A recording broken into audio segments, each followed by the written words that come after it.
How's it going, guys? This is going to be the first episode of Demon's LuteBox.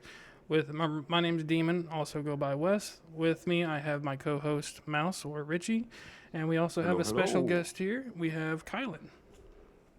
Hello. All right, so today we have quite a few topics to go over. Big one, obviously, being we had the Nintendo Direct for the Switch 2.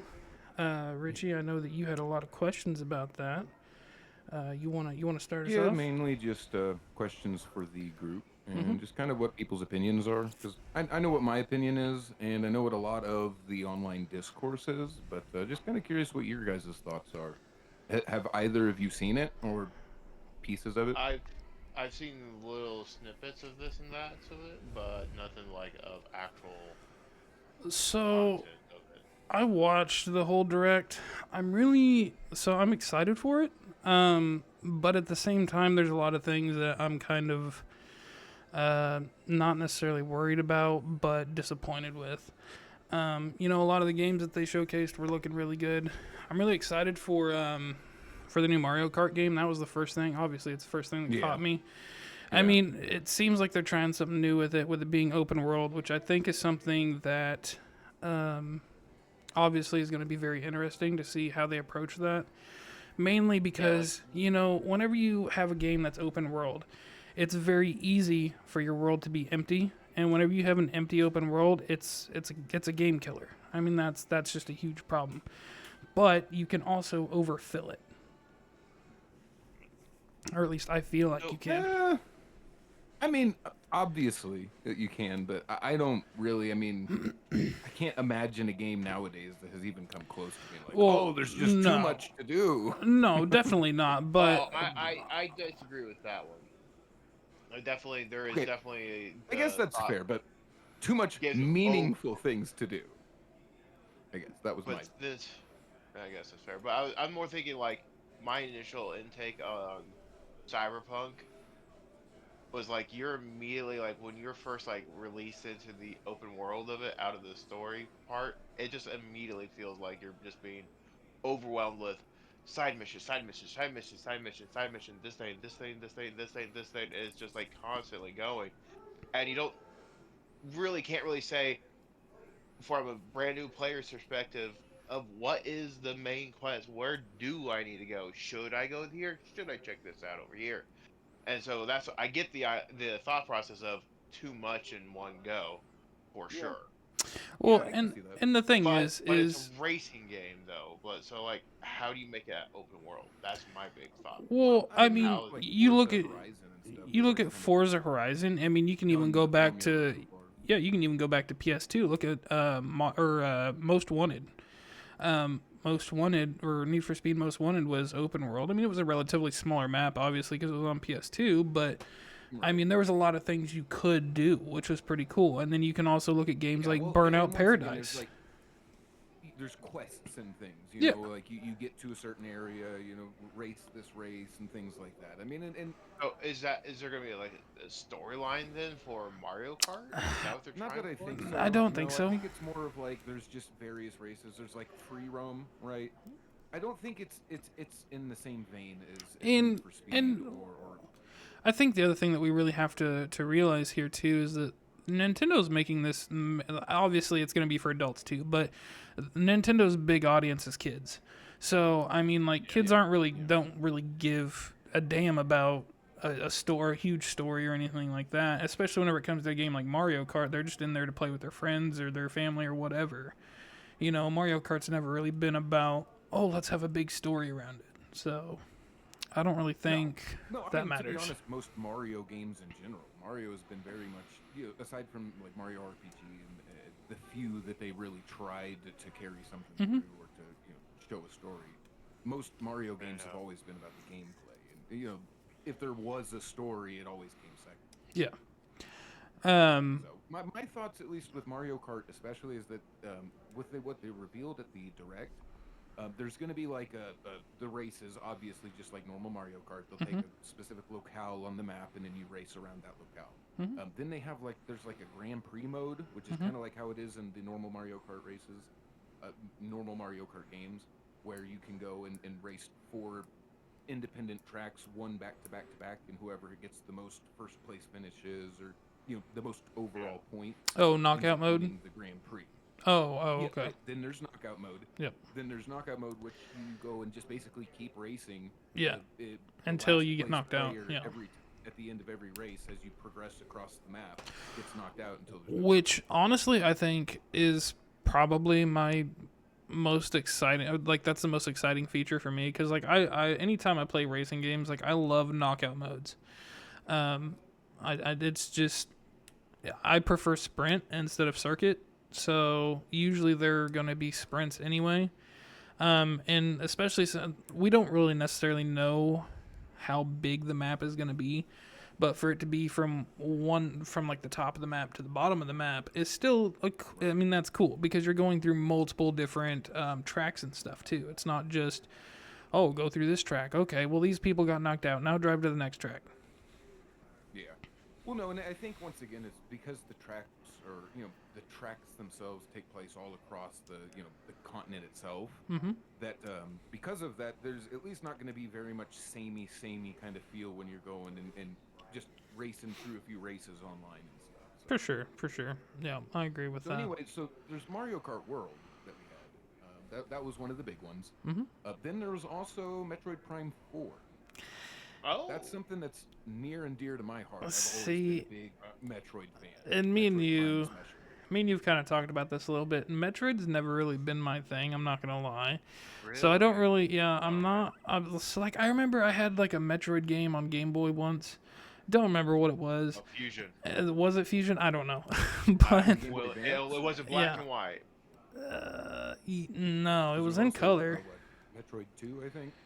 No, it might have been Metroid 2. It was in color. I remember that. Okay, then that was I Fusion. Okay. Yeah, I would imagine it's Fusion. Yeah. But I've never really gotten into it, I guess. So I don't really have much to add on that. It looks good. I'll say that the game looks gorgeous from what they showed us. Yeah, the graphics, that's kind of what got me. Metroid's always been very gritty, Mm-hmm. especially Metroid Prime. It's always just Oh, yeah, been Prime at was or very much above so. what you would expect. Very environmental. And so, especially like the visor effects and everything, man, I'm Oh, looking forward yeah. to a return to form.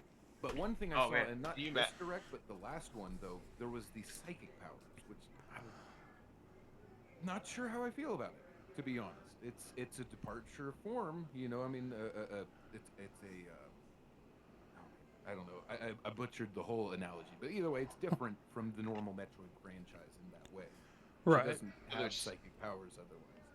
Yeah, I've never heard of anything like that. So it must have been either be something that supposed of her past with the what's the bird people? Oh, the Kozo. Or the Kozo, must be Chozo. something- I'm not sure. I've always said the Yeah. Kozo. Yeah, it's either with their past or with the suit itself, but was again made by the Kozo. Right. The various suit from the Mhm. Kozo. But once again, it could even be something as simple as that's just she got something from the inhabitants of this planet. That's always how she kind of gets her newest stuff per game. It's just the planet she's on, the Luminoth from the second game, or it was the Kozo in the first game actually. Prime once again. I'm not talking about the side scrollers. Yeah. Yeah, But or then in they the weren't third like game, though, there was the main Dark thing, but yeah, the Dark Samus, yeah. So I'd be interested in seeing a trailer for that. That'd be an interesting one. Right. Well, and the thing is there was the direct on not this most recent one, but the one before it, for the Switch Yeah. 2 reveal. And there was quite a bit of information about it, and it just once again it just looked great.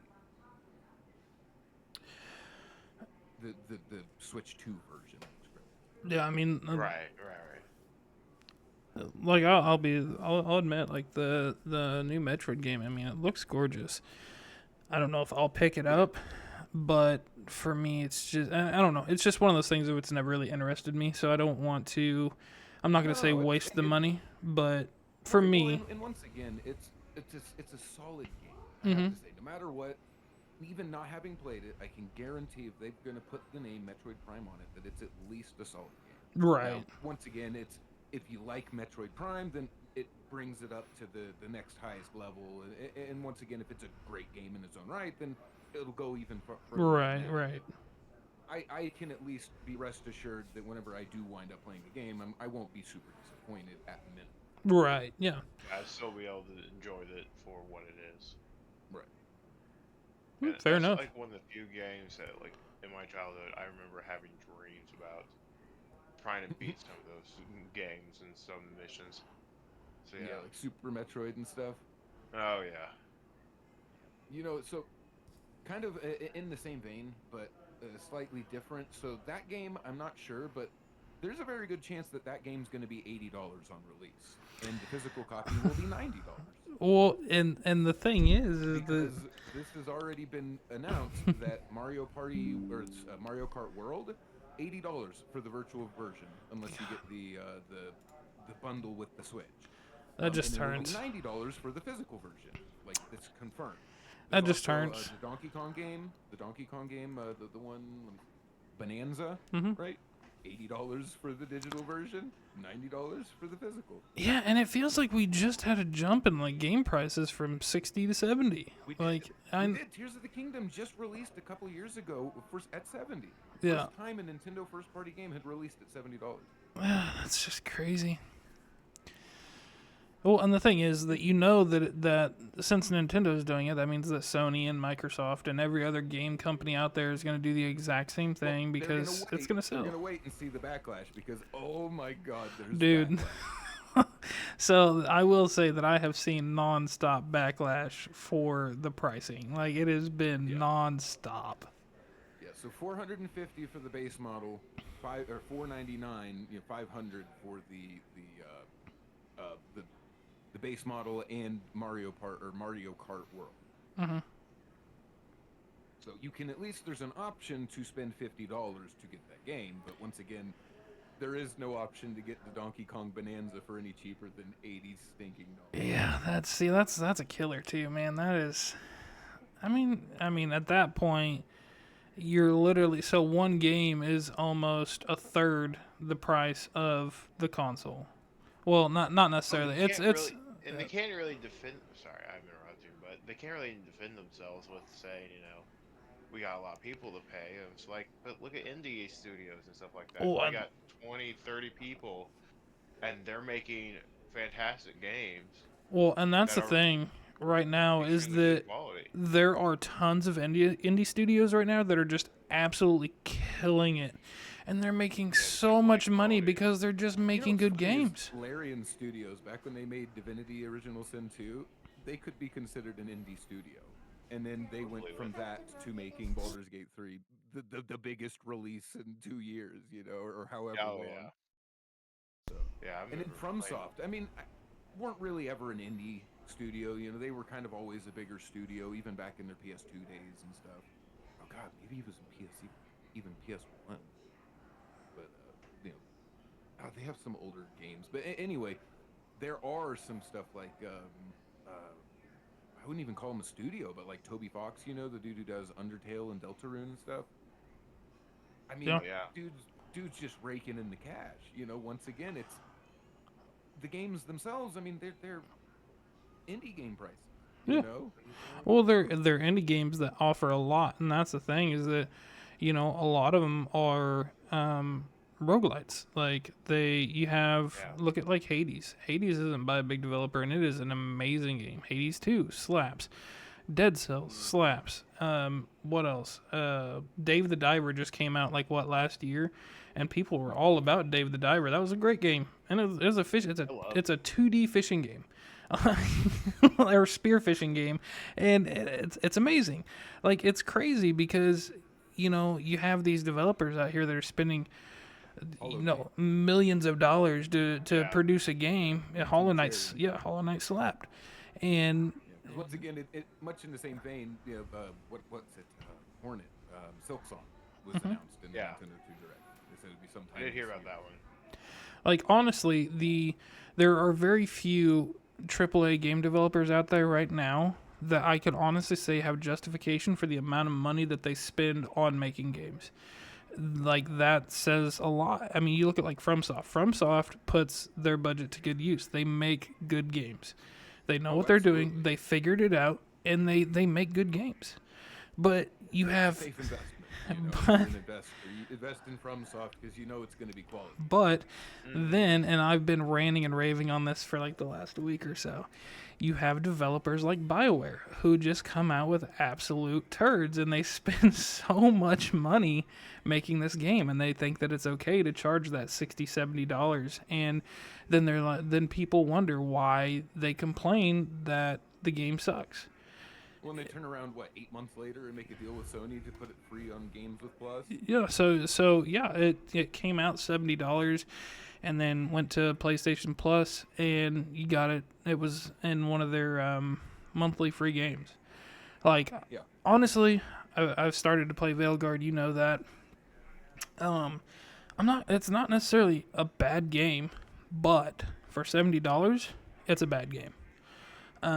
You know, if it was like Yeah. $30-$40, maybe it'd be worth it. Well, But so at the once same again, time, it's kind of not rounding it really back a around- Dragon Age game either, though. Well, so and kind of once again rounding it back around to the original point that we were discussing is it's whenever the game is $60-$70, $70 over $60, it sets the expectation in your mind like, okay, that means that this has got to be better than what I was paying for $60. You know, and then same thing likewise for 50 and Well- stuff. And now, not always as we were discussing with indies, but whenever you're paying $70, you're just kind of expecting a bit more. And so now, whenever you're paying $80, you gotta expect even more than that. Yeah. And so they may even be screwing themselves in that regard just by setting the expectations too high, Well, hyping it up too and much, it- and so and they it- just could never perform. It makes you wonder if they're gonna retcon themselves and be like, "Oh no, we're not gonna do that. We're gonna bring it back down to X amount of money." You know what I mean? Like, I feel like they at some point they're gonna have to, because, like, I haven't seen anybody that's like, "Oh no, Nintendo's completely justified," because, you know, at least with Nintendo, you know what you're gonna get, and they usually release good games. And while that's true, that doesn't necessarily justify the amount of content that's in the game. Because for me to spend $80 on a game, I need to get $80 worth of value out of that game. I need to get $80 worth of my time out of that game. And am I going to? Probably not. Or else it feels bad. Yeah, and I mean, you walk out of there and you're like, man, I feel like I just got shit on. Because you probably did. Yeah, Okay, like what's so in that same... Oh, sorry. Well, I was just like a game that I was just thinking about more recently that kind of like where you have one that's just like fantastic and it was at the time unheard of, and then games that are made that are of that same genre now that is trying to rake in onto that sort of capital of gameplay is just a trash game. You know, I was thinking like a good one was the Dead Space series. Right. You know, one of those studios that I believe, at least I'm probably wrong, but kind of came out of nowhere. Dead Space was a fantastic game, loved it to death, and then they just had this remastered release. But right before it came out, what was that other game that came out? The something Protocol. Oh, Callisto. Oh, yeah, Callisto. Yeah, trash.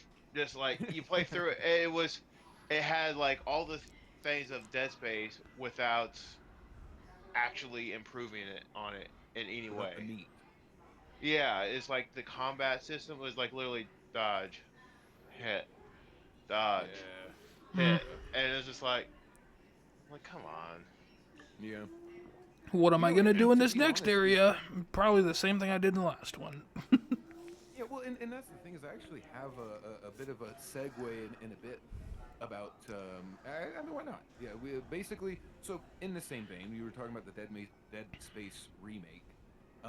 What are we thinking is in the best category of time spent reviving an old game? Whether it's remasters or remakes? Ooh. Well, I'm going to tell you now, Skyrim has lived its welcome out. It just needs to be put in the books and die. It's never been remade or remastered. It's just been re-released. I don't care. It just needs to die at Well, this it had point. one It's been changed. remastered They just because it did have the remastered of improved graphics. Yeah, that were that's like, true.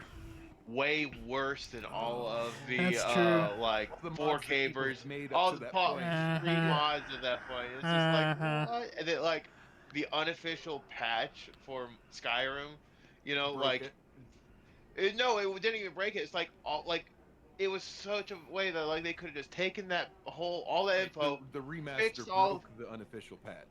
Oh, not only, yes, but at the same time, it was just simply as like they could have made their own game better just by taking that unofficial patch and making Right. it Right. official into their thing. No, there's like half of the shit was not even in it, and it's just like still broken. So the unofficial remastered version came out for the Right. remastered Right. version of it. Yeah. Look, Uh, don't get me wrong. I love Skyrim. I remember playing Skyrim whenever it first came out. I was still in high school, and it was amazing. But there is a point where you just need to stop. Like, there's a point where you Well, just no, need to say enough honestly, is enough. Skyrim is the reason we don't have another Elder Scrolls game. Why Oh, we never got one, 100%. basically. Oh We yeah. may at some point get one, but if they're able to still make money on the game that they've made in 2011, then why not? Let's see here. Yeah, if people are going to keep buying it, I mean, at the certain point, it's like I don't think they're the stupid ones, you know. Well, you're not wrong. I'm looking something up here real quick. Let's see. Come on. It's You can do it. difficult for me to find the value in playing back through a game that you've already played to death, back, within a few years of release or something like that. And there's been added content and things as it's gone Okay. along. All right. I want you guys to just Ultimately, think about this. It's not really. I don't know. I just don't understand what happened with Skyrim in Bethesda's mind that they're like, I'll tell you let's what just happened. not make anything else. I'll tell you what Let's happened. just keep doing this. Listen, I'll tell you exactly what happened. They spent $80 million to make Skyrim. Skyrim has made $1.39 billion Ooh. since release. $1.3 billion with a B dollars. That is absolutely insane profit. I'm not saying that this negates it or anything. I'm curious what GTA Online, GTA 5 Online, what they have made over With the their- course. Yeah, with their shark credit cards. Let's see. Yeah. So, and Let's like you're see. talking about, like, remasters and stuff. Definitely enjoy a good remastered version though. Let's see If here. it's just like graphics update, totally cool with that. Right, You know. right. What's the See, one that, I don't believe this though. According to the reports, Grand Theft Auto products and services have made approximately 9.54. Oh yes, I do believe it. $9.54 billion since September of 2013 to the end of 2024. Ugh. we also, That is have you gross. ever like gone back and look at the like gameplay from when it first came out Mm-hmm. to what it is most recently? Yep. It is a huge difference in like just the menus, the quality of things. It's just a huge difference. Right. So they were at least good enough that they kept on updating, new little story, new heights, new things like that. That's It true. constantly got updated, That's even true. though they weren't like usually biggest, but there's still something in there, something new, something fun to play with. Yeah. A new thing that adds a new mechanic. Well, see, and that's the thing is that like I can't really fault people that like that game, or you can't even really fault Rockstar for cashing in on it. But at least they're giving something back to the players that play it. Whereas Bethesda and Skyrim are just blatantly like, no, here's the same game that you've played year after year. Yeah. Saying, okay, give us another $60, guys. Yeah, give us more money. Hey, you don't get an upgrade version. You have to buy the game again. And that's they don't even just. have to advertise it. I know, It it's it just pops up on the stores. I know, like you just see it. I have never once. So like whenever the PS5 version of Skyrim came out, I never once saw any kind of ad or commercial or like, oh, Skyrim coming to PS5, blah blah blah. I just went on there and I was like, out now, Skyrim, front page, boom. And I was like, oh no, people are gonna buy this game like nobody's business, and like, well, why? And they did. Mm-hmm. They did. Oh, 100%. Yeah. And it just I like, still think that. Go ahead. I want to know what goes through people's head for them to think like, oh, well, I've played this game this amount of times. I've played this game since PS3. We're on the PS5 now. Why not buy it again? Maybe I do want that 45th playthrough as a stealth assassin or archer, whatever. You know, I think Gray to be blob completely of honest goop. with- I think this is like indicative of a trend at large within the industry. You know, it's the same reason people will make live service games. They make the game once, they make the engine once, they do all the big expensive stuff once, and then they leave behind a skeleton crew to continue updates and to keep doing the microtransaction shops and things like that to keep the constant income coming in. That's And true. occasionally they'll have a little team here and there dedicated to, oh, here's a new content update to bring back interest and recapture Perfect. people's I have a attention back perfect into the game. example of that. Call of Duty. Call of Duty releases releases skins nonstop, No, and then every honestly, I couple would say months. Call of Duty is damn near the opposite of that because they release a new version every couple years, every 2 years. Right? But what I'm saying though is that listen. I will argue it's just a reskin version. Well, here's the thing. It's a new But purchase, though. here's They're what I'm selling saying it though. as a new title. Here's what I'm saying though, is that so like Call of Duty will release a game. They'll release tons of microtransactions for like skins and stuff like that, the battle pass, whatever. And then they have their seasons. Any game with seasons, it's literally just automatic money. Like since Fortnite did it, I hate everybody fucking I hate it so much. It's so dumb. Like if I'm paying for it, just give me the fucking stuff. Like don't force me to play your shit game to get this stuff. Like that's what makes me It's not even mad. that. It's like I would much rather get the stuff by playing, Yeah. not by paying. You know, Well, true, but like I shouldn't have to play or pay and play to be able to get the shit. Like it's one of the two. Like let me either play the game for free and get the stuff, or make me pay for it. Either way, just give it to me. Damn it. yeah. I think once again the main thing to think about is that whenever you get a remaster, a lot of times it's easier to do. Okay, perfect example. Metroid Prime remaster was put on the Nintendo Switch a couple years ago, right? They priced it at $40. That's what you should do. They didn't have to make a new game. They prettied up. They put it on a new system. They had to adapt the UI and controls and things like that to the new system.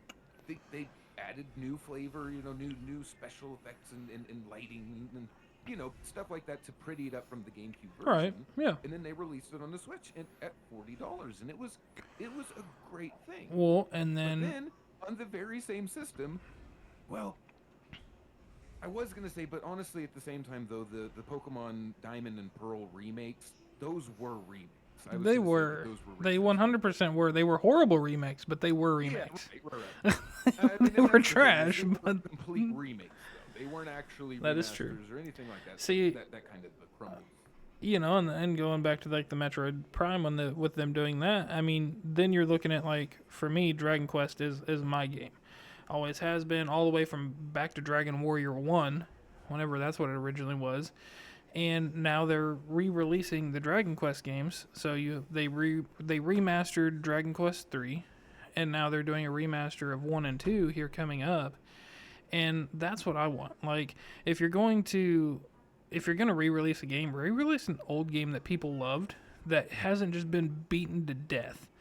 Like that's my thing. Like even if Bethesda came out and they're like, "Oh, we're gonna do a remaster of Morrowind, or a remake of Morrowind, or something like that, or Arena, or whatever," I don't care. Hey, hold on. Here, this is quite Oblivion. quite important information. Yeah, they're remastering Oblivion. But they need to go before Oblivion is the problem. They skipped Arena. They Yeah. skipped Daggerfall. They skipped Morrowind. Yeah. Nah, nobody wants to play those. No, That'd be too I hard would to remake play- with the modern combat system. Well, I mean, to be honest, with how big the map was in Morrowind, I think that it would be too hard for them to no, Morrowind replicate. was actually a pretty small map. Was it? Because I compared thought it to, was. compared to, I like, thought it was Cyrodiil big. and Oblivion and even Skyrim, it was a smaller map because it was the Was first it? time they had a handcrafted map. Always before That's in Arena true. and Daggerfall, it was random gen. That's Or true. roughly Let me see. I want to look at I this. can't say on that front, but yeah, I remember the maps being a lot bigger because the the Morrowind was just the island itself. Yeah. The Well, and whatever, then in the expansion, there was the Frost Island, Solstein. Right, Soulstein, which was the only reason I played that game series. That game was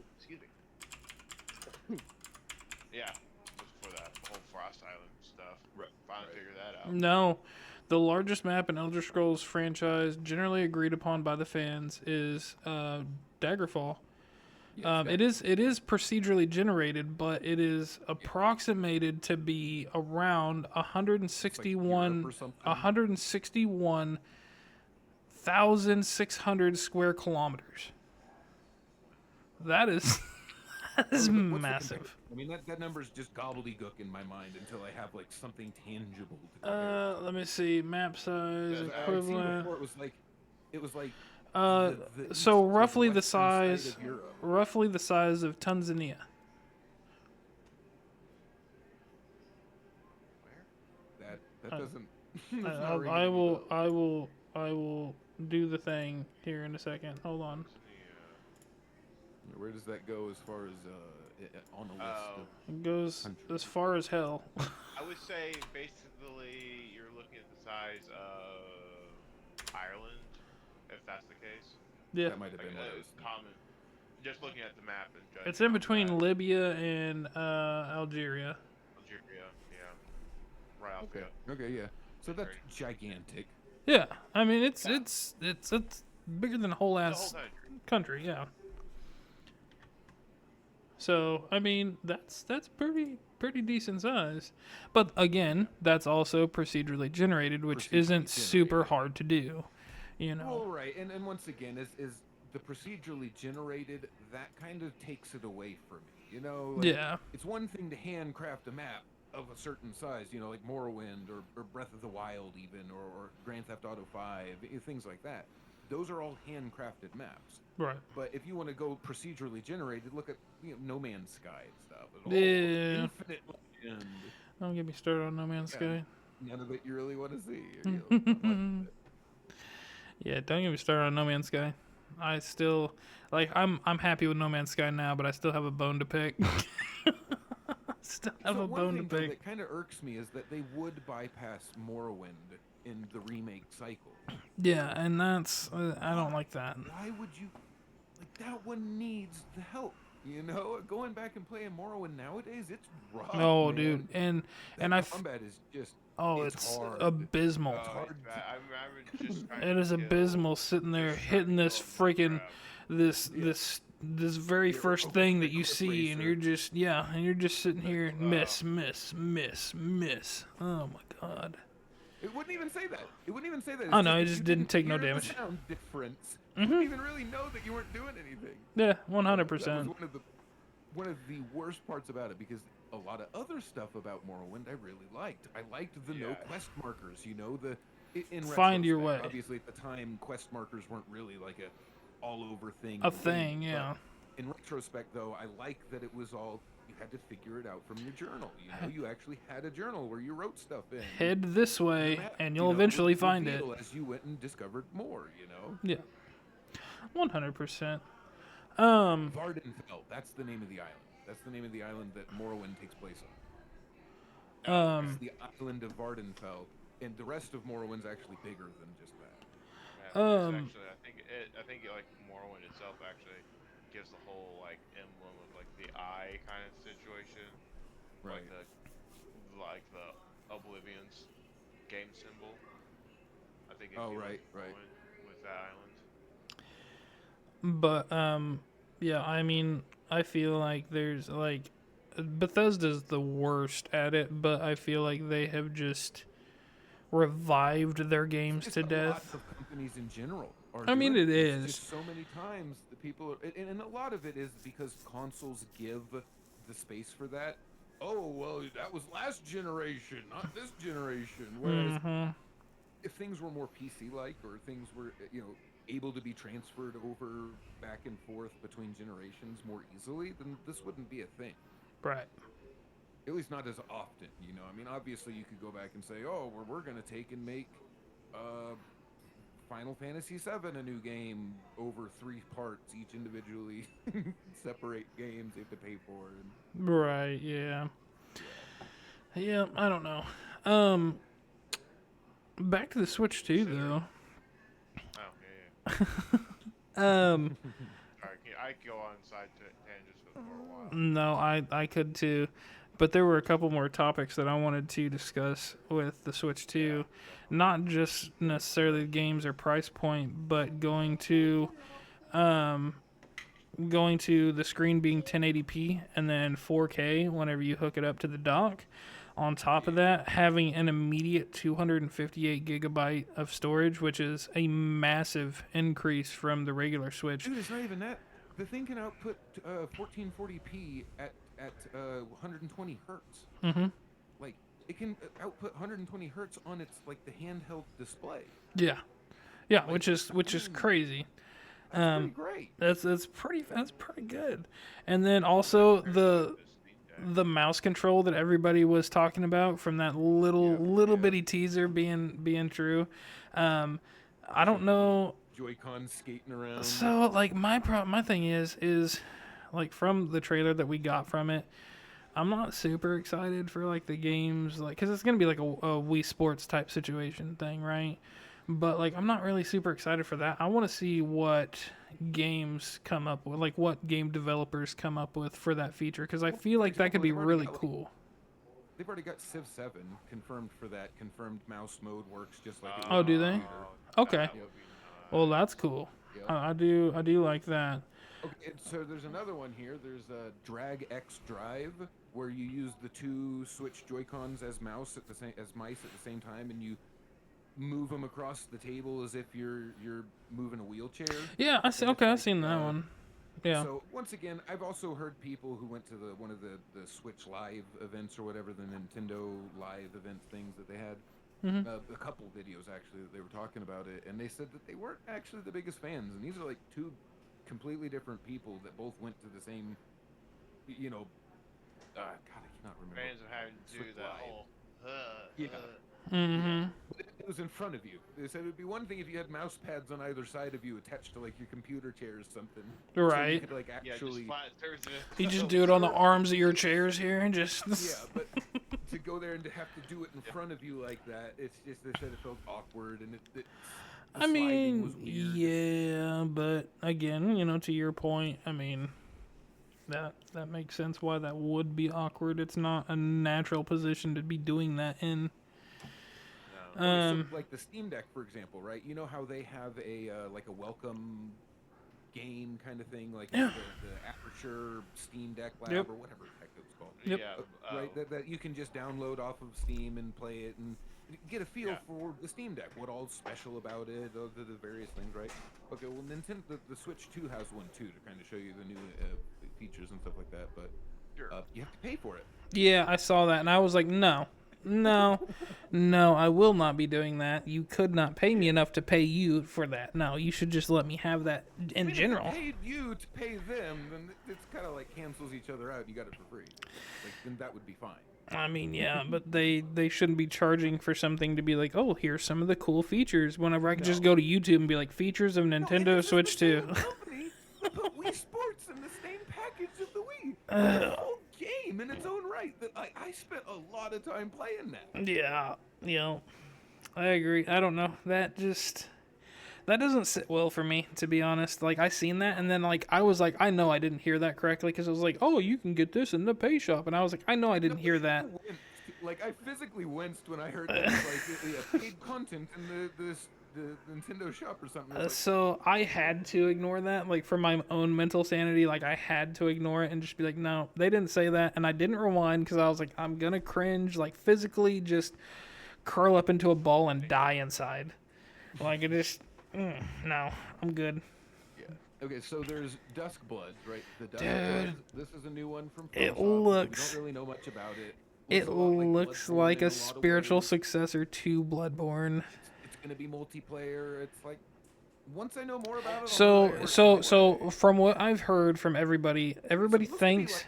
Like full multiplayer, like one of the first ones that's like. See, here's the thing, though, is that people are. With their friends can attack you. People are saying that it's going to end up being like the Switch version of Night Rain, where it's like the circle drop-in battle royale type thing, which But once I again, don't the know. only thing we know about it so far is what was shown in the direct. And That's true. so there's literally no indication. That's true, and like I've heard that people are happy Yeah. with the beta test of Night Rain, so that's cool. But like, it's still a worry now that is a I'm not a possibility. big fan of Night Rain. Like, once again, I'm just everything I've heard about it so far. I'm not very interested. Yeah, I mean, like I've heard people say that it's all right, which is cool or whatever. But like, with that being a thing now, it's still a worry with the Switch 2 and this one, because I mean, this one looks so good. Like it looks like a spiritual successor to Bloodborne. And I don't remember. I was watching one YouTuber, and they were like, "Oh, well, this move that they did was in Bloodborne." Yeah, well, the one once again, they did the communion. Yeah, that's what it was. Communion gesture. Yeah. Yeah. That was in Bloodborne. That's Yeah. what you had to do in front of the Brain of Mensis Yeah. to get. So they were like, "Oh, this looks like it's going to be in the Bloodborne universe," which would be really cool because like Bloodborne is one of those games that just got kind of pushed to the side, and it really shouldn't have. Like they should have gone and gotten another one. On like the production level, it got pushed to the side because it was a joint effort or joint venture between FromSoft and Sony. Yeah. So it did because it was once again Sony didn't want to make another one or whatever. I'm not honestly. Sony sure take. what the reasoning behind it was. Common L by Sony. Gotta pull out the kids' lingo once nowadays. Again, we also then, much in the same discussion about the prices and everything being ridiculously expensive already on the announcement, right? Mm-hmm. So we know what the prices were for the launch, the launch console and everything, right? $449.99 for the just console. $499.99 for the console plus Mario Kart World, right? Yeah. It turns out that that's for the rest of the world. Yeah, for us it's like $550. Yeah. Yeah. No, we don't know. Oh, we just don't know. They just said it's to be announced. They at a later date. So whenever pre-orders go live on April 9th for the rest of the world, they won't for America because of the tariffs. So yeah. That's a can of worms in its own right. Yeah, I'm just gonna stay away from the tariffs and all that good stuff because it's a lot. I know, but it's just so much, and man, it really, yeah, politics are just not my thing. Like I don't like getting into them. What they specifically said is that the pre-orders will not start on April 9th in the U.S. in order to assess the potential impact of tariffs and evolving market conditions. Nintendo said in the statement. I mean, that's I'll just go to Canada and pre-order it there. Hey, honestly, I'm going to be an industry. I'm going to call Trizzy and I'm going to have him pre-order me a Nintendo Switch 2 and have him mail it to me. Or I'll meet him at the border or something. He can toss it across the. I don't know. We'll figure it out. But like. Yeah. So once again, on top of all of this that we're already talking about, people freaking out about the pricing and everything already about the Switch. Now we're talking like we're not even going to be able to get them on the original pre-order window. So yeah, it's looking like it's going to be a long time before we really get to play these. Because I mean, after a certain point, it's gonna end up being the same thing as it was for the PS5s, where scalpers are going to immediately grab as many as they can, and they're going to charge outrageous prices. Oh yeah, and they're going to charge outrageous prices like they always do, and it's going to be that way for the next 3-4 years, and then whenever it's mid-life cycle, that's whenever you're going to be able to get one. That's just how it is. Yeah. It's just like Pokemon cards. It's just like Pokemon cards. Yeah. It's literally to the point now where all the places that in town where we used to go to pick up cards for my kids and stuff, they're just gone, just out. The people at Target said they don't know if they're even getting any more. Which is crazy, man. It's absurd. It really is. It's the fact that there should be protections in there against that. But once again, how? Yeah. You're just gonna ask every person, or are you a scalper? Right. Are you buying these for yourself, or are you gonna sell them online? Yeah, what are your plans here? It's like if you physically have kids, and then there's going to be this whole scalper black market to go and have people's kids go post so they can go scalp these cards. Hey, sister, can I borrow my nephew? Yeah, right. Well, I just think it's like, see that, or you got to register buying before you can actually buy it. And then it's gonna be a whole debacle. It's I'm gonna gonna be have to like put my gun information trade. to get Right, right. Yeah. You gotta go through a whole background check and everything. Have you ever signed up for one of them scalper websites? Right, right. What's Do your you plan to sell these? What's your eBay login stuff? I wanna see your eBay account. What's your Facebook Marketplace look like right now? Financial records for the past 30 years. Let me see your recently sold Yeah. items. You know, and once again, I mean, it's like we're talking that this is everywhere. This is omnipresent in the consumer market. I mean, look at graphics cards. Mm-hmm. I mean, you just can't buy them anymore. I mean, unless you want to pay a 200 to 300% markup. Which is just disgusting. Absolutely Yeah, disgusting. because I was thinking about upgrading my graphics card on my computer, but I don't think doing that anytime soon. I would. Um, Absolutely. There's just, I mean, yours works. So it's just, I mean, it plays the Yeah, games right. you want it, how you want it to. Just be happy, I guess, Yeah. with that. 'Cause there's a lot of other people who have to go and pay $3,000 to get an equivalent graphics card. oh, for sure. Like, oh, it's just crazy to me. It Price really of graphics is. cards nowadays is what an entire computer, like top-end computer, used to cost whenever I got into it. Yeah, 100%. Yeah, I don't know. Like the way that things are happening, like with electronics and cards. Well, honestly, just everything is insane. Because, I mean, they do it for It's just it's people just want to suck the joy out of life. I mean, that's kind of just what it is. I feel like, and greed has absolutely killed everything in the entertainment industry. So, Right. you know, it is what it is. There, I suppose. But I guess we could get into the Path of Exile update if you want. If nobody else has anything to say about the Switch 2 or anything, Kylan? Well, Nope, let me I ask gotta this. cross my Are you? points. I got a question about it. Go ahead. Are you guys even planning on getting it? I was. Yeah, I really. First, I mean, whenever I was watching that direct, I was sitting there like, yeah, let's go. Like, come on, this is going to be great. All these games that I want to play and enjoy. Well, you know, and here's the thing. And I then it's want just to. like, I go to the eShop afterwards, and I'm sitting there like, See, here's the I thing. even want this? Is I want it. However, I can get everything that I really want coming up soon on the regular Nintendo Switch. Like, the only thing that I'm really looking forward to anytime soon is Pokemon ZA.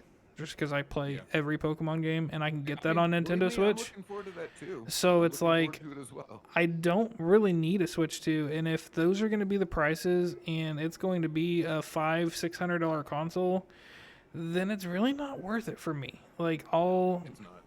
I'll just stick with Sony or PC or wherever I want to go. But like, I really even for ZA, for any Pokemon game, I couldn't justify spending $80 on it. I couldn't. I just couldn't. There's no game I don't think that I could really justify it. I mean, the thing is it's like that was before. It was like whenever you'd have the $60 game and then the $30 expansion pass, because basically every game except the remakes for Pokemon so far has had an expansion pass for $30. So you can realistically expect to spend $90 to get the full experience of the game. Yeah. Whereas now we're already talking $80 to $90 just for the game. So now you're talking 100, 120. I know, but we don't even know if the expansion passes are going to go up too. It might be That's $50 true. for the expansion pass now because it's half the price of the game. You know, Yeah. $45 for the expansion pass. Well, and in defense of that, I don't think ZA is going to have an expansion just because Because it's the original one didn't. considered It's a remake. well, an it's offshoot. I was gonna say it's an offshoot. It's not main series. It's a core experience. Yeah. So I mean, there I don't think that's an issue, but I get where you're coming from. Where whenever they do come out with 10th gen, you know, what are you gonna do with those DLCs? Are they going to continue to be $20-$30, or are they going to be $40-$50 whenever the game is already $80-$90? Like, you know, Right, you're right. literally drowning your customer base. So, I don't know. We'll see. But I'll tell you this: I will never pay $100. I will never pay $80, $90 for a Pokemon game. that will be the day that I mean, honestly, that's probably going to be. This is probably where I will stop purchasing Nintendo products, because while they are consistently rock steady games that are, you know what you're going to get with a Nintendo game, like they really don't miss that much. But No, I mean again, they have the consistently highest quality of but any first-party developer across the console. but again, if I'm going to pay you $80 for a game, I want $80 worth of my time. And I'm not going to get that. So it's just not worth it for me. Like me personally, for some people it's going to be. But for me, it's just not. And I'm not going to do it. Yeah, yeah. You So, know, and the thing is once again, I think that's a choice that everybody's going to have to make. I don't know where the line will be for me, honestly. We may have already crossed it, to be honest. I'm just not sure that Scarlet and Violet, right? If that were re-released as a new game for Nintendo Switch 2, I would feel really bad about having paid $80 for the base game. yeah. It just wasn't worth it. It honestly wasn't worth it for 60. We'll see. And You the know, you could only. get Go the ahead. game and the DLC together for 60 or maybe 70. Okay, cool. You'd feel good about it. All right, there's enough content to justify it, and the content itself is stable enough to enjoy your time inside of it. But Well, yeah, $90 for that's a stretch. see, and for me, like the only real thing that Nintendo Switch 2's games have going for them is the upgrade passes.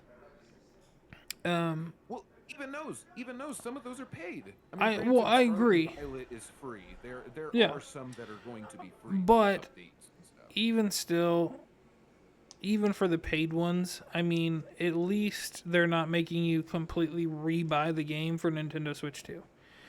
I mean, I would rather not have to pay for it at all because I've already paid for the game, but at Right. bare minimum, at least I'm not having to pay $80 for a game that I've already paid for just to get better graphics. I mean, that's something that I will at least give them props on for that. Because, I mean, they could have just been like, no, new console, you got to pay the whole $80. And if you don't, then you just don't, you can go back to the Nintendo Switch. So, You know, I give them props for that. As bad as it sounds, once again, going from the Xbox 360 to the Xbox One, they kind of had that mindset. They basically said, the people who don't like what we're doing with the Xbox One, well, we have a console for you. It's the Xbox 360. And that's kind of unintentionally, I think, what Nintendo's doing is they're like, okay, hey, this is our premium product. Well- Unless you're one of our premium customers, you need to stay with the product for everybody else. And you know, no matter how many hits Nintendo has made, I think that this is going to be the biggest miss that they've had in a very, very long time. And I think it's going to cost them. And I think it's going to cost them a lot of their customer base, to be completely honest with you. I know, mean, the thing is obviously, that- it's not gonna shut them down.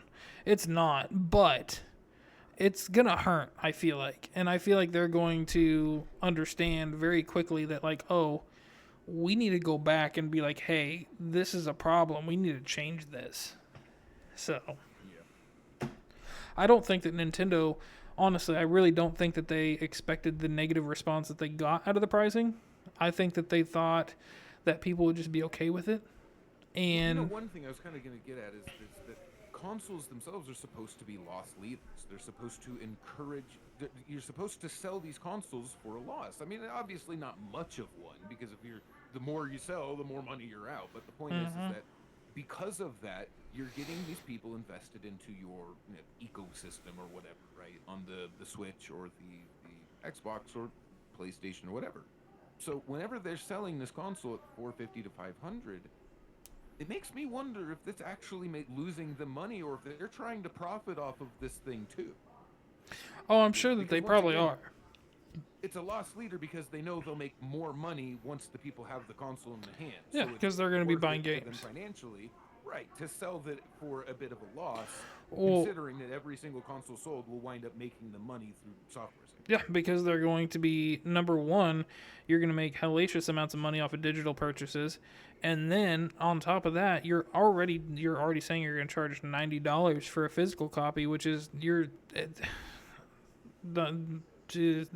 no, I hate But that. once again, But these are all suspicions that people have said, because Nintendo, as usual, is very tight-lipped about everything, but people are suspecting that Nintendo's pricing is in response to the tariffs in America, Oh, I'm and sure. then it's also just widespread encompassing for the rest of the world. Well, if we're already going to sell it to these guys for this price, then everybody else might as well get used to it too. Yeah, I mean, For it's them to take that price and then stack additional stuff on top of that, though, that's where I'm just yeah. I check out, you know. Anyway, let's move on before we beat this Well, it's dead just, dog even more. I mean, I cannot, in good conscience, accept the pricing as anything more I know. than Nintendo trying to make Well, more money because they realize that the Switch put them in a very good place with user base. I already knew that it was going to be expensive.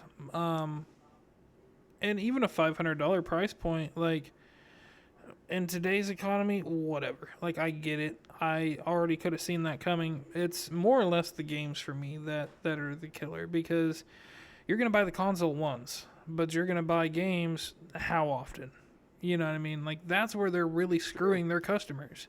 Like, The more that's... games you get, the more you're spending $20 to $30 over the Well, industry average. and what people aren't going to understand is that you're going to pay for this console, and then you're going to go and buy all these games, and all you're doing is telling Nintendo, yeah, this is okay. We're okay with this. We'll spend all the money you want us to spend. Just ask, and we'll give it to you. Here you go. Yeah. Here's my wallet. Have fun. Here's my credit card. Here's my bank account information. You just take whatever you want out of there. Because, I mean, that's all it is. Have that. But here's the thing, is that it's not just Nintendo. This is just the gaming industry as a whole, because it's not just Nintendo that's doing it. Realizes the position that they've got everyone's balls in. Oh, yeah. Well, yeah, and that's just it, because like I said, they have the most rock steady name games. Like, you have Mario, you have Donkey Kong, you have Pokemon, you have all these games that are not on other consoles that you know that people want to play, and that if they want to play it, there's only one place that they can play it at, and that's with Nintendo. So it's either you buy it or you don't, but if you don't, then you're going to be sitting there wanting to play it, and you're not going to be able to. So, anyway. I mean, that's what they do. They're like, yeah, we make really good games, but the only way to play them is on prohibitively expensive hardware and through prohibitively expensive shops. Like Breath of the Wild, for example. I know I bring this up a lot, but the game came out on the launch of the Switch 2, 2017, or of the Switch 1. Yeah. Came out at the same time that the Switch 1 came out. Which is That crazy game, to think about. To this day, has never had a price drop in its eShop. Ever. Look, right now, if I were to go on my Switch, I would see that Breath of the Wild on the eShop was $60.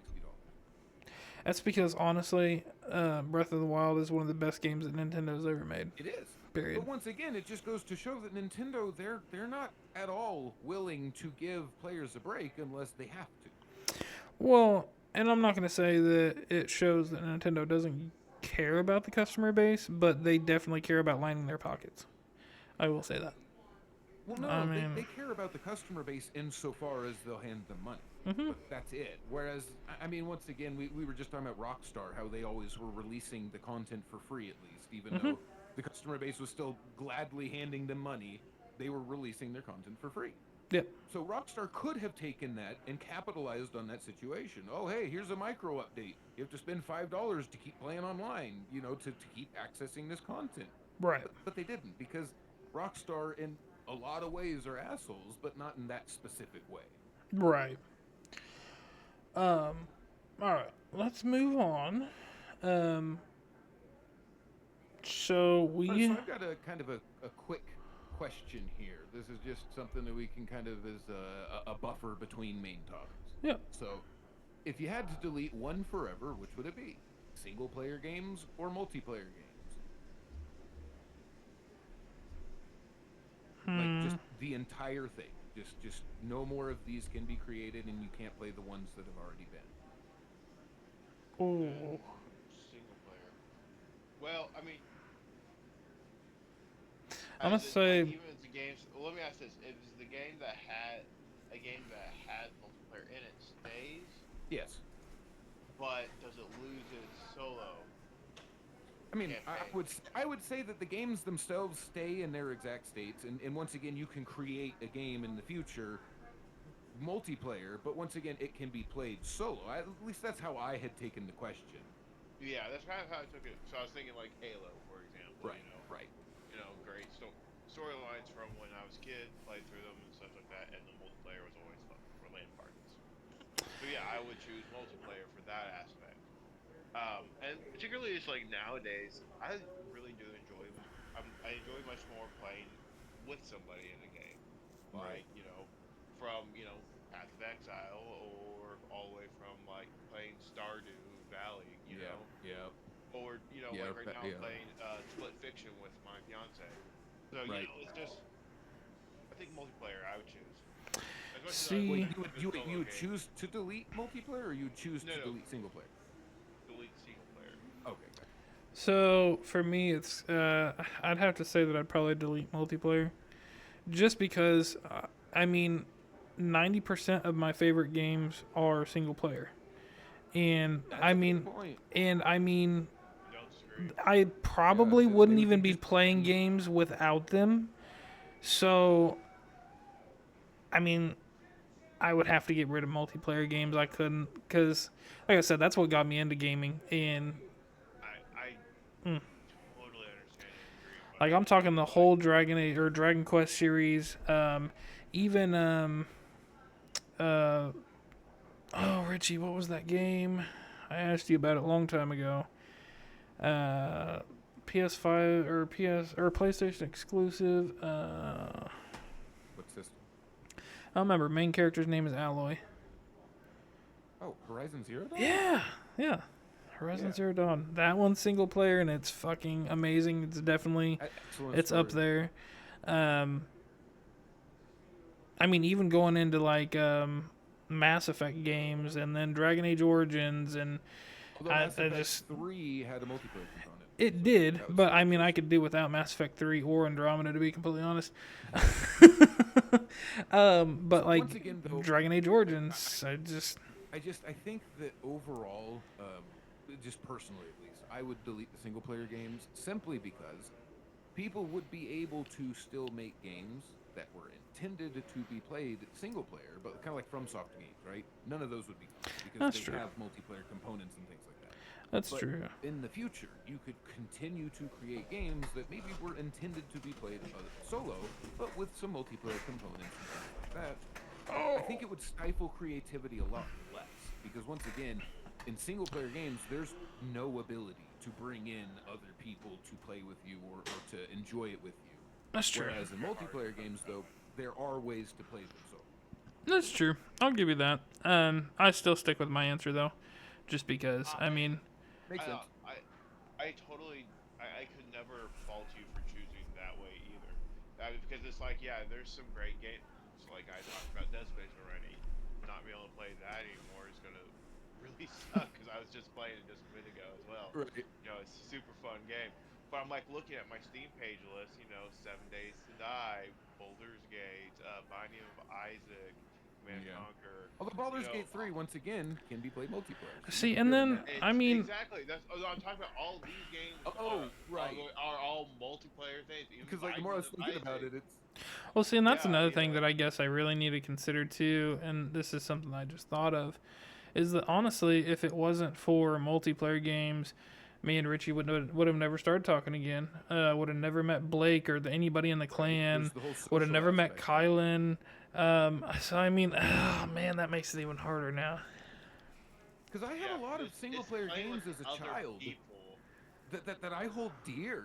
Like I have a lot of single player games that I really enjoy. Yeah, see, I'd probably have to switch it Right? just because I mean, Right. like, I'm not gonna lie, like, especially since having kids, like, gaming online is Yeah. a big portion of my social Interaction. It's funny. So you'd interaction never with lose friends. any of the Pokemon games because you were always able to put battle together at least. Yeah, that's Even true. since Red and Blue. That's true. Yeah, you just had Yep. to have the cables. Yeah. Right. But it's still multiplayer component, so you'd be safe there. Yeah, I guess I'd switch. I mean, there would technically be one Dragon Age game that I'd be able to play, but it was never released for the Inquisition? U.S. No, Dragon Quest.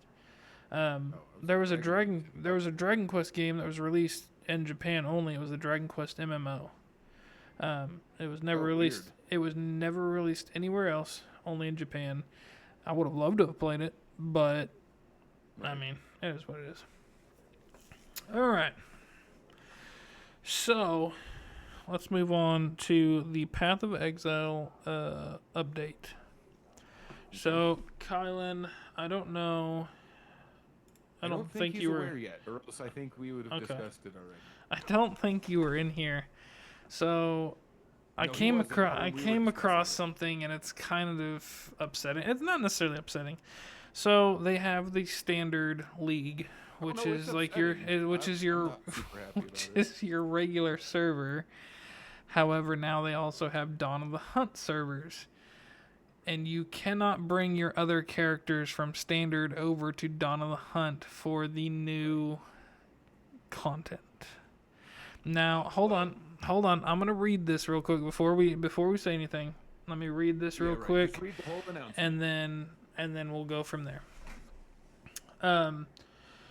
So no, you cannot transfer your Path of Exile early access character to Dawn of the Hunt servers. The Dawn of the Hunt League offers a fresh experience with new content. Your existing early access characters will remain in their own early access realm and will not be moved to the standard league. However, you can still play your existing characters and experience the Dawn of the Hunt content. So you can still play the story for Dawn of the Hunt, or you can still get all the missions and stuff like that, and that's fine. Right, just the new support gems. And Yeah. stuff like So Dawn of the Hunt is a new league. It's essentially a separate, fresh start for players who want to experience the new content and economy. So the way I'm thinking of this is it's going to end up being like a season type deal. New content is available in early access, so even on standard league, you will still be able to play your existing characters and experience the same content. While it's recommended to start a new character in Dawn of the Hunt League, the full new experience you can continue playing with your existing character in early access. This is one thing that me and you didn't go over, Richie. You get a free passive tree refund. If you do decide to start fresh, you will receive a free passive tree refund and Dawn of the Hunt League to accommodate the changes. So, Wait, what? yeah, that's Okay, read that one over. thing that's one thing that I wanted to No, discuss. read that over again about the Yeah, read that last So part if over you again. do decide to start The full fresh, decision. you will be the what? What do you mean the full thing? Just No, the last little bit about the passive trees? Yeah. About the passive Yeah. So if you do decide to start fresh, you will receive a free passive tree refund in the Dawn of the Hunt League to accommodate the changes, and that's something that I didn't necessarily understand. Yeah, But because, how does that help you Does if you're starting a fresh character? No clue. No clue. But I'm going to pull this up now because this is. Well, here's my initial thought on that before you say more. Totally makes sense in one aspect, and I don't think it's because of the season. It's in early access. It's still being developed, and everything's still coming out. So I think that it's going to be coming out, and it's going to be doing the same thing. Because this happened with Baldur's Gate 3 when I was playing through it. You would lose all your new characters would just be unable to be played anymore, and you would have to start over. And that became an issue for me. It was like I would just want to play past this one point. But every time I got to that So point with my busy schedule, I never got past that point. So I think Right. this is just gonna be that same kind of thing until they actually release so here's the and thing. then Yeah, maybe. So you can still play your old characters on the standard league. They haven't gotten rid of that. It's just the Dawn of the Hunt is a brand new league, and from what I understand, the reason why they did that is because the economy in the standard league is so jacked up and pricey and expensive that they wanted to start a new league for trading and stuff like that because that standard league had just gotten so jacked up. Prices were so high and That nobody just could seems afford to absurd. do anything. It It seems does. absurd to me because short of changing anything between the standard and the Dawn of the Hunt leagues, it's just the exact same thing's going to happen in the Dawn of the Hunt. You're not wrong. You are 100% correct, which is something that I don't quite understand, but I do. That's just what I understand. Is why they made a new league, and I could be completely wrong on that. But I'm not understanding the free passive tree. See, I'm not getting that either. If you can't transfer your characters, then why do you need a refund if you're starting a fresh character? Yeah, I have no clue. It doesn't make sense to me on that. But I have checked, and no, you obviously you cannot switch your characters over, Transfer your which right. does kind of suck. What that also means is that since we do have a guild, that does mean that everything and the guild chest and everything is going to be cleared out. You won't have anything in your stash. I mean, it's a complete wipe. It's a complete restart Right. from the It's beginning. completely new everything. Yeah, which I mean, in its I mean, a own complete right, fresh start. which in its own right could be kind of cool for especially people like you and Kylan who have been playing it more than me or anybody else that we've pulled in, because now you know more, so you know what to save, you know, Well, no, I whatever. get that, but once again, what's to say that this is that this isn't just like another standard league, where then whenever they release the next content update, Well, see, and that's obviously why I was the saying last one, I feel they'll like do this that is. again. See, that's what I'm saying. I feel like this is a season type deal because that's what Diablo does. So Diablo, you play the whole season, and then once the season's over, it migrates over to the standard, and then all your items and stuff that were in your chest, your character, everything, just the way you had it, migrate over to the regular realm. And whenever the season's over, then you start a new character on season, and you know the whole shtick. Don't really have to go over Hopefully that. that isn't the case because I would not play a Well, season. once again, we're able to experience the content on the standard league, right? We just where we already have our characters, we're able to experience the Dawn of the Hunt content. So we just keep playing on the standard league. We just keep playing there, and then at that point, whenever they finally do come out of early access, then we can take and start into the fresh, 1.0 or whatever like that. Because I'm imagining once 1.0 is out or everything's out of early access, that they'll stop resetting progress and stuff, kind of like what kind of was saying. Yeah. So I do plan Yeah, on and I playing think that- some on the Dawn of the Hunt server. But that's gonna most likely, unless somebody else does it and they want to hop in, it's most likely just gonna be a solo type thing. Well, you But might as well just play solo on the Dawn of the Hunt server. yeah, that's what I'm saying. Like I'm doing the what's it called? There's a league type. I just don't remember what it's called. I'm gonna look here real quick. The self-found Dawn of the Hunt. Yeah. Yeah. Yep. So I'm just gonna play on that, so that way, I mean, it's just me. Now, one thing that I was kind of curious about, it made it sound almost like,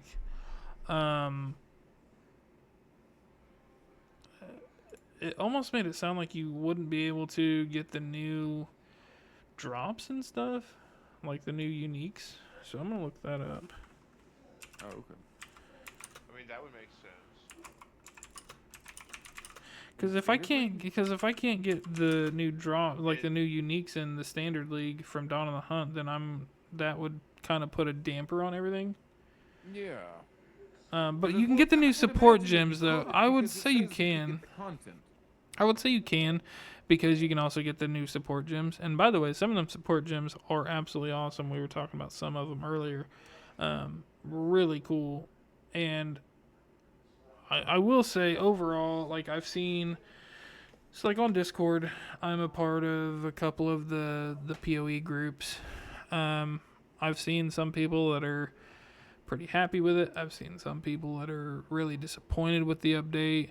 I've seen some people being like, how "Oh, you could be disappointed." I mean, yeah." maybe what we're discussing with the changes in leagues and stuff like that. I mean, maybe, As far as but just honestly, free additional content, unless it just sucks. if you want me to be honest, it seems like it's mainly just meta chasers that are pissed off because their meta overpowered mercenary got nerfed, or their sorceress got nerfed, or whatever. It doesn't matter.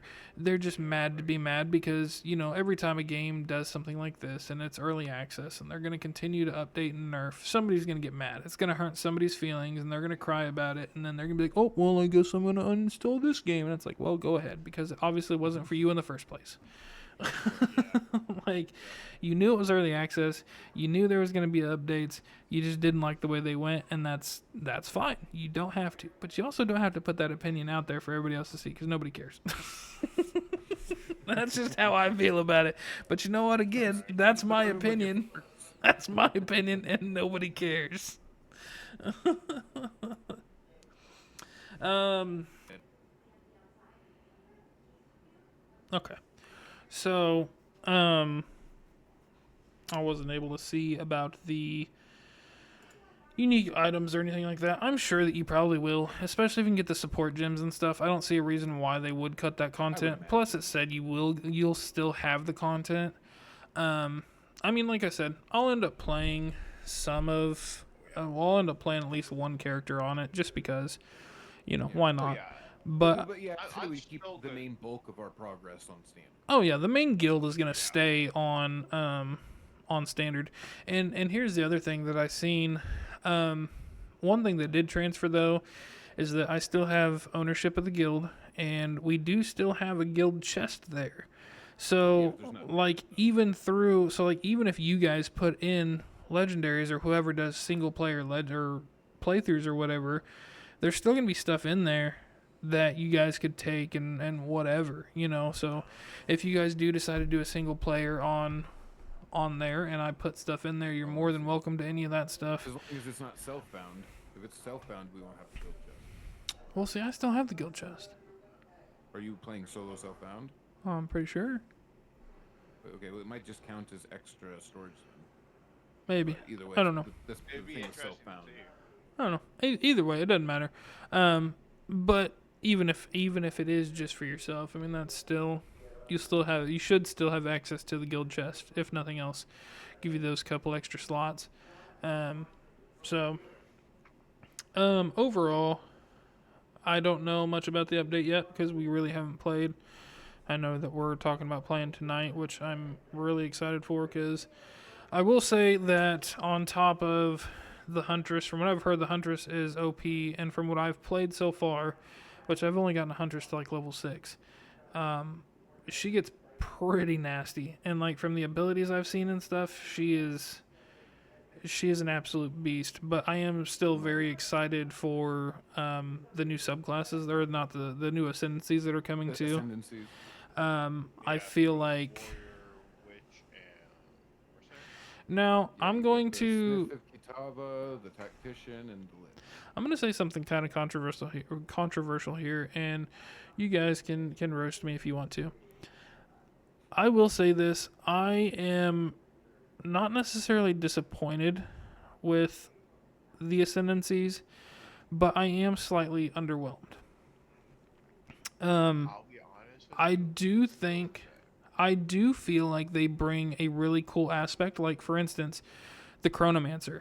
The Chronomancer, I feel like changes the way it plays That might be one of the best 100%. ascendancies, honestly. Right, like it might not be the strongest. See, and it might not be the strongest, but I feel like it changes the way that it plays. I feel like it changes the way that it plays completely, and I feel like in a game with ascendancies, you should be able to have a completely different playstyle if you want to. For instance, Right. I took the Infernalist, and I didn't go with a demon form. I'm thinking about changing it, but I don't feel like I'm an Infernalist. I feel like I'm a witch with minions and a fiery dog. You know what I mean? So I feel like for ascendancies, it should feel like, I'm not saying it should feel like it completely changes your whole game, but I feel like it should make a drastic difference, especially if it's something that you only get like 8 points that you can put into, or however many points it is, whatever. I feel like it should have a bigger hit than what it feels like it does. And I might be wrong for that, but that's just kind of how I feel from starting the game and not really talking about this with you guys. I felt like this for a while, but I kind of wanted to save it for the podcast because I want to know how you guys feel. Because I'm not going to say I'm let down by it, because I'm not. I think it's cool. But I feel like there are a lot of ascendancies that could be 100 times better than what they actually are. Okay, yes. So that's where I want to step in because I feel like every single ascendancy I ended up choosing has been shit. Truth be told. I remember us discussing this. The Pathfinder is like, oh, I can throw my flask now as a Right. like, but It's a little that's better whole at poison. yeah, or a little bit better at poison. Like I have it, and so then like it's meh. It's like okay, sure, I will take the advantages it gives, but they're not like you said, this not like the Chronomancer that can teleport 4 seconds back, Yeah. get all of their attributes back. No, Yeah. It's just that just is like, what that's a the game hell? changer. That is Yeah. cool. It is. Yeah. It Yeah. absolutely. And here's the thing is I will say, so I was really underwhelmed with the Storm Weaver. However, last time we played, I went through my Ascendancy because we were kind of rushing because I wanted to get out of it because you guys hadn't passed it yet, and I know we were wanting to do another run. So I didn't really go through there, and I didn't really read too much. And whenever we got off last time, I went through there and I was reading, and I was like, well, it makes sense why this ascendancy feels kind of weak. It's because I was doing it wrong. Because what I was building into was just the regular sorceress. I found the Tempest Storm, which so whenever you have a critical spell hit, it forms essentially a elemental tornado, and it can proc every 5 seconds, and it lasts for 5 seconds. However, with the support gems, you can get the prolonged duration time, and you can prolong it to 8 or 7 seconds, whatever. So then you can have 2 out, and it hits 4 times every second, and it does. I think it's like 140 times your base attack, 140%. or 140% of your base attack. So once I did that, I went through into the dungeon that we were working on, whatever, and I'm gonna tell you what. I was getting my ass kicked, but whenever that popped, I mean, things were dying like that. And it's a really good crowd control type ability. It's one that you lead them into it. And I feel like all ascendancies have that. But again, I still feel like there's some that are just Well, it just better. Even in the example you gave, though, that just doesn't feel like it dramatically changes the Yeah, sorcerer. that's Oh like well. big So damage here's the thing. like that. It is a massive damage boost, and that's pretty much all it is. But whenever you think of Stormcaller, you think of Elemental Tornado. So, like, that makes sense to me. And since I'm building more into Lightning, I mean, it feels like that's what a Well, I mean, Stormcaller maybe would that's do. it.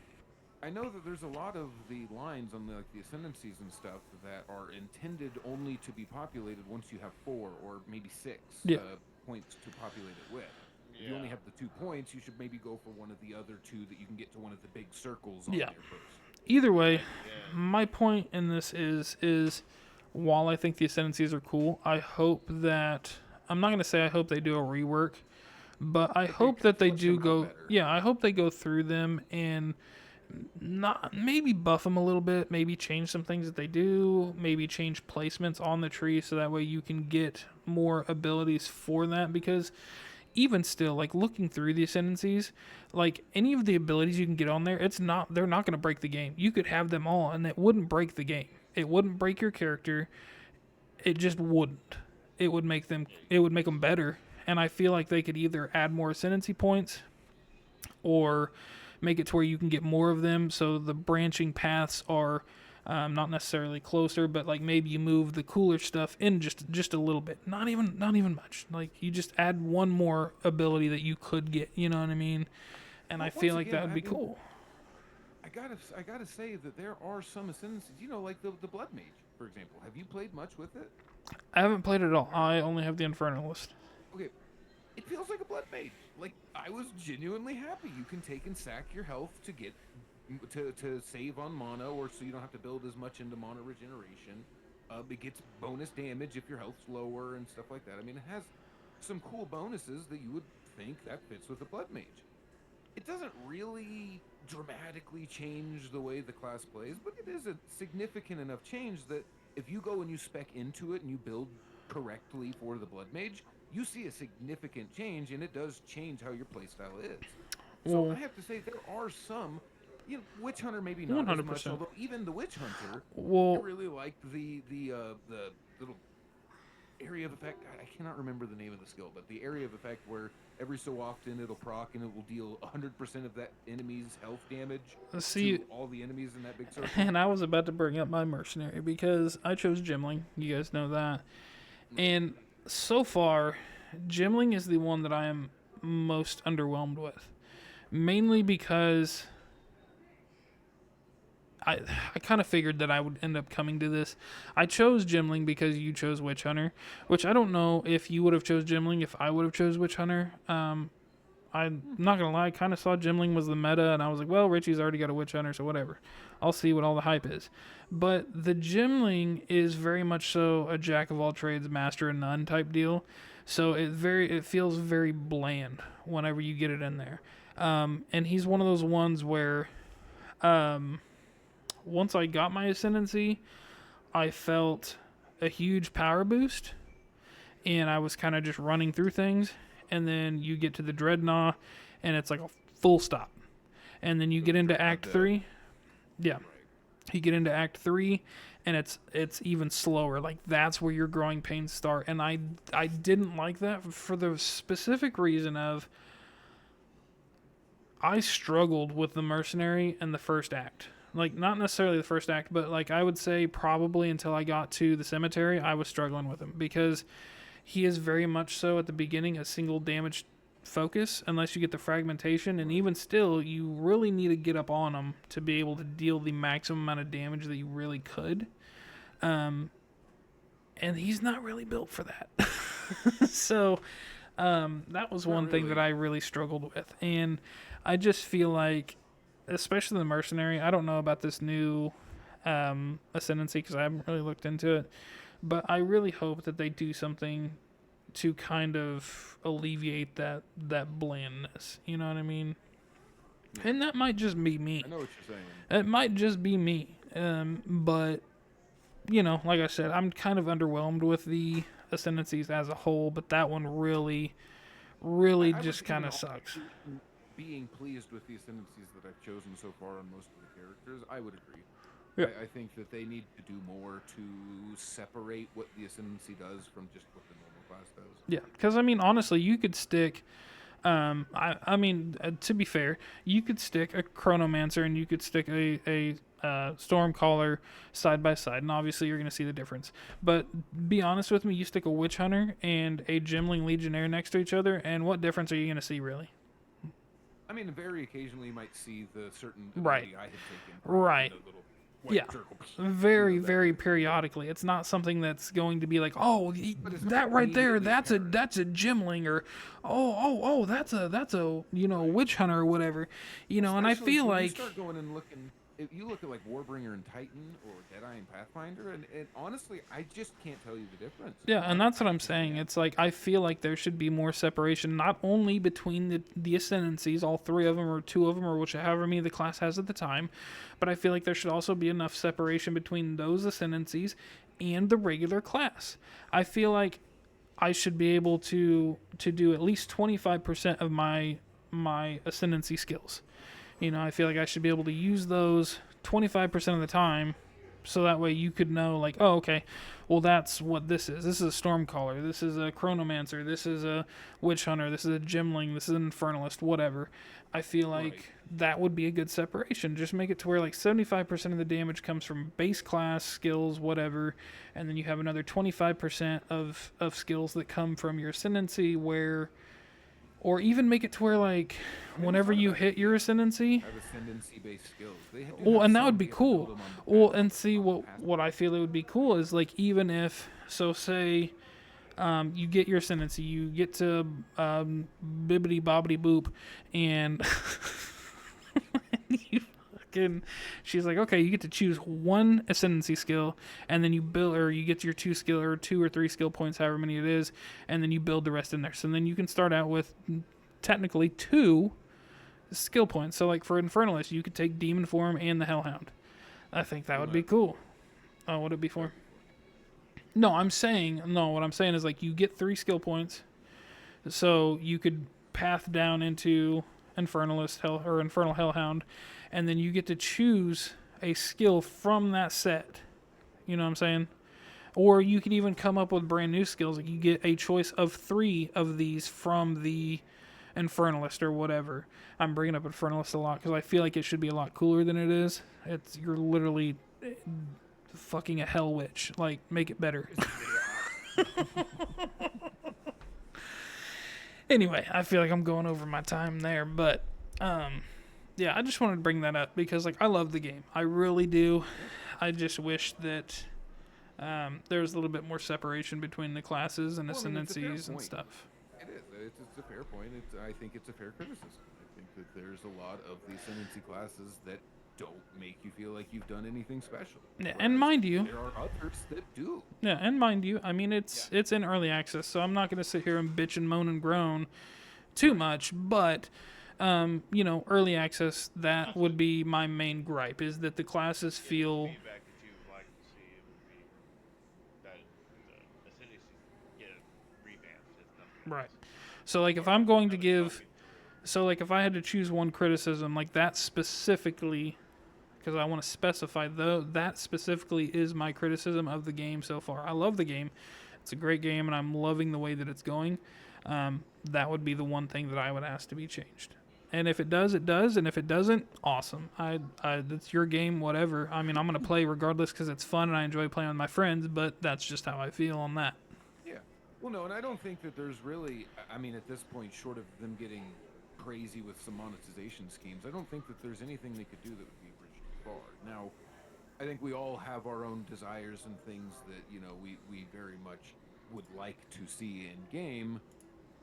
But once again, I'm just not so sure anything that they don't do of these things that we would like to see that it would be a deal breaker for me. Yeah, I mean, it would take But something they pretty could release the drastic. game as is into open release, and just say, okay, the rest will come as expansion characters or whatever, and I still might not be that upset because it's a free game, short of the paid early access.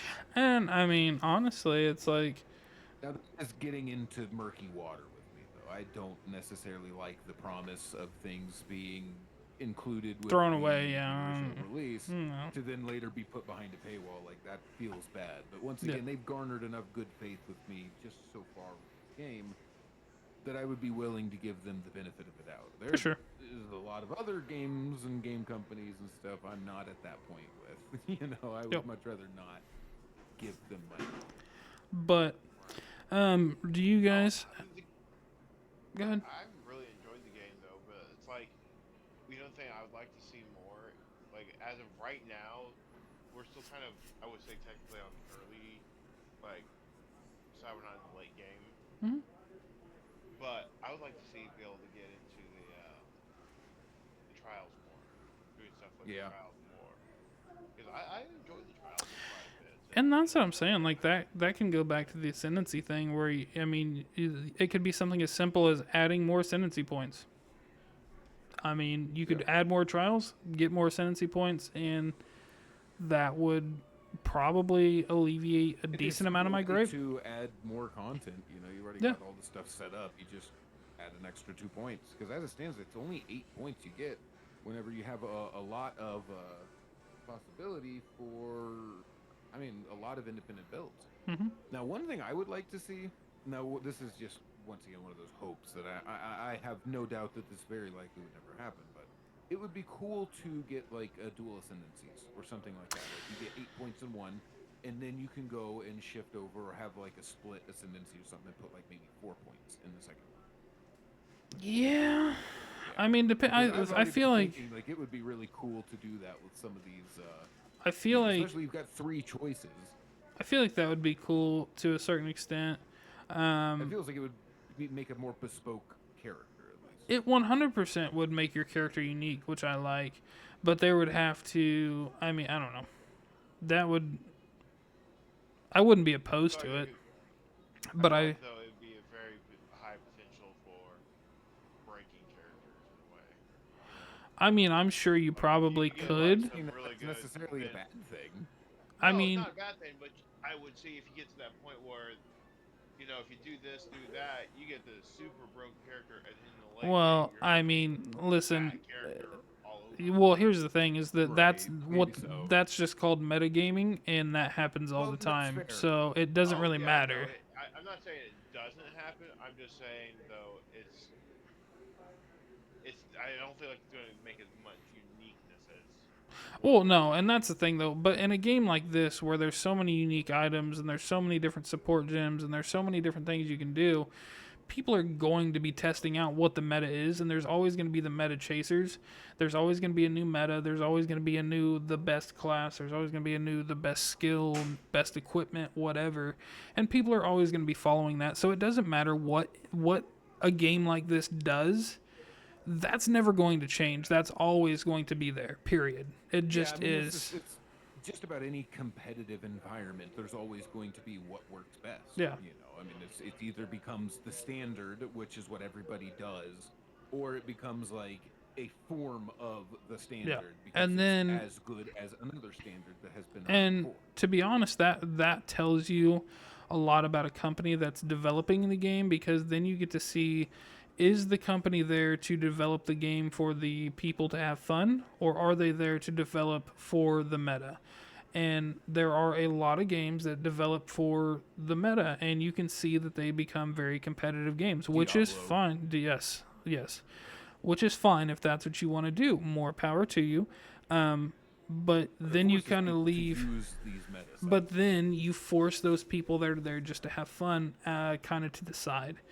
You know, where it's like, oh, well, you know, I used to have a lot of fun playing that game, but then everybody, you know, got super sweaty, and Well, I even just, Destiny, right? Like Destiny Oh, 2, they yeah. started balancing for the in-game users Well, and you you know, with the free, the new user experience. and you know, I mean, we're even a little bit of a victim of being the meta chasers.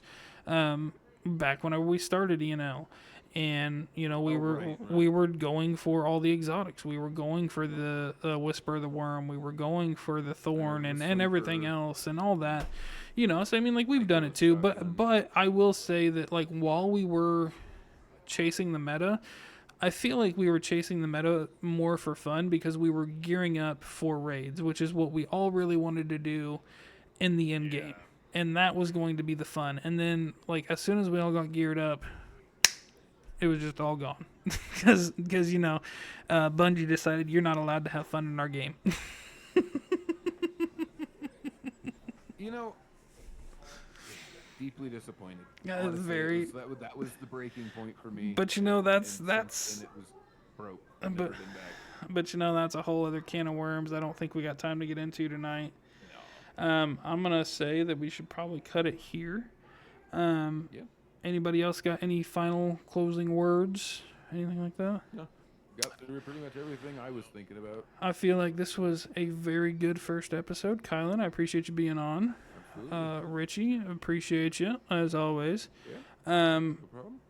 Anybody and everybody that watches this, we appreciate you. We're going to be doing weekly episodes. I'm going to try and keep them around an hour to an hour and a half long each week. And we hope that you tune in again soon.